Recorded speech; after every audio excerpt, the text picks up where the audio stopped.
صاحب نے سوال پوچھا، کہنے لگے میلاد کس کو منانا چاہیے؟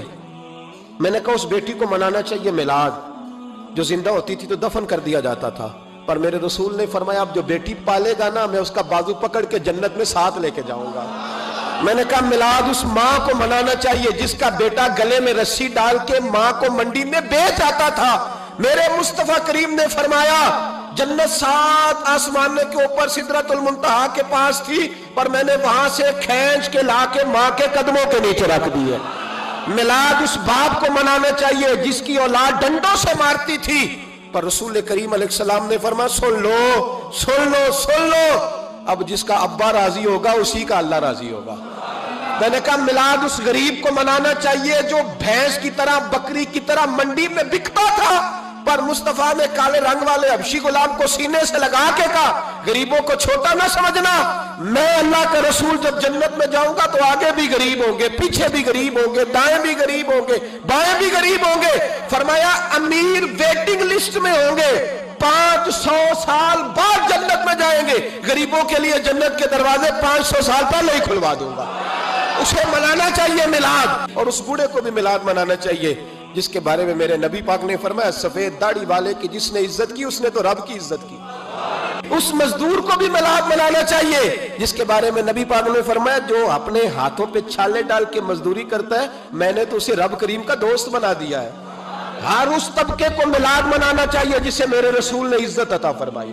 اس بہن کو بھی میلاد منانا چاہیے جس کے بارے میں نبی پاک نے فرمایا اگر کسی کا باپ چلا جائے اور اس کے حصے میں بہنیں آ جائیں، 4 بہن 3 بہنیں یا 2 بہنیں بیاہ کے جو آیا تم پہ سے، میرے محبوب نے فرمایا میری انگلیاں جڑی ہوئی ہیں نا اس طرح میں اسے اپنے ساتھ جوڑ کے جنت میں لے کے جاؤں گا۔ اس بہن کو میلاد نہیں منانا چاہیے۔ میرے رسول پاک نے فرمایا جس کی بیٹی واپس آ جائے، طلاق ہو گئی یا بیوہ ہو گئی، واپس آ گئی، نام بچ سکی واپس آ گئی، فرمایا واپس آنے والی بیٹی کی جو باپ خدمت کرے گا میرے رسول پاک فرماتے ہیں میں قیامت میں اس کا سفارشی بنوں گا۔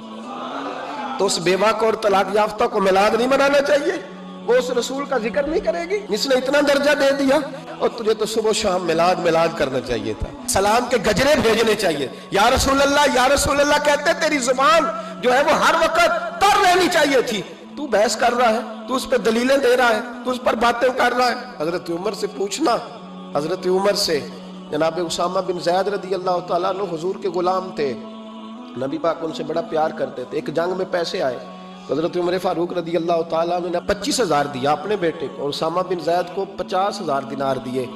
بیٹا کہنے لگا ابا جی وہ تو چھوٹے ہیں میں بڑا ہوں، وہ حضور کے زمانے میں بچے تھے میں جہاد کرتا تھا، یہ آپ نے کیا کیا؟ تو حضرت عمر رو پڑے، کہنے لگے بیٹا یہ تیرے باپ کے سر پر جو عزت کے بال ہیں یہ مصطفیٰ کے اگائے ہوئے ہیں۔ یہ نبی پاک اسامہ سے نبی پاک کا پیار بڑا تھا، حضور کی محبت بڑی تھی، حضور اس کو گود میں بٹھاتے تھے۔ میں کیسے بھول جاؤں رسول پاک کے احسانات کیسے۔ حضرت عمر جا رہے تھے تو مکے کے رستے میں ایک تنا آیا، کھجور کا خشک تنا، حضرت عمر نے اس کو بازوؤں میں لے کے رونا شروع کر دیا۔ عمر کیا ہوا؟ کہنے لگے یہاں تو میں اونٹ چرایا کرتا تھا، یہاں اور میرا باپ مجھے مارا کرتا تھا، دیکھو آج عمر نعرہ لگاتا ہے تو کیسر و کسرا کہاں، او بھائی اصلہ نال جے نیکی کریے، اصلہ نال جے اصلہ نال جے نیکی کریے تے وہ نسلہ تاک نہیں بھول دے، ہاں بے اصلہ نال نیکی کریے تے پھول کنڈیاں نال تول دے۔ اور سن تیری دنیا بھی حضور کے صدقے بنی اور تیری قبر میں بھی کوئی ساتھ نہیں جائے گا، کوئی ساتھ نہیں جائے گا، قبر میں بھی مصطفیٰ کریم صلی اللہ اور دیکھنا قبر کے اندر بھی کبھی کوئی گیا ہے؟ بتاؤ جس قبر میں نبی پاک آئیں گے وہاں عذاب کیا ہونا ہے؟ جب حضور ہی آ گئے تو عذاب کیا ہونا ہے؟ نبی پاک تو جدھر سے گزر جائیں رب وہ جگہ جنت بنا دیتا ہے، وہاں کیا عذاب ہونا ہے؟ وہاں تو دیدار ہونا ہے۔ تیری قبر میں بھی نبی پاک، اور حضور نے فرمایا میزان عمل پہ عمل تلیں گے تو پھر بھی میں تمہارے پاس ہوں گا۔ تو بتا تیرے رسول تو ہر وقت تیرے ساتھ ہے، تو کب نبی پاک کے ساتھ ہوتا ہے؟ تو پوری رات نہیں نبی پاک کے لیے جاگا، اور میرے رسول تو ساری حیات تیرے لیے جاگتے رہے۔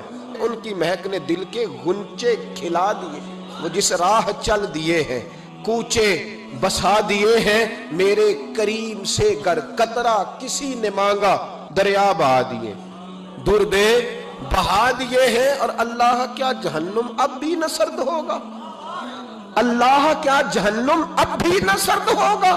رو رو کے مصطفیٰ نے دریا بہا دیے۔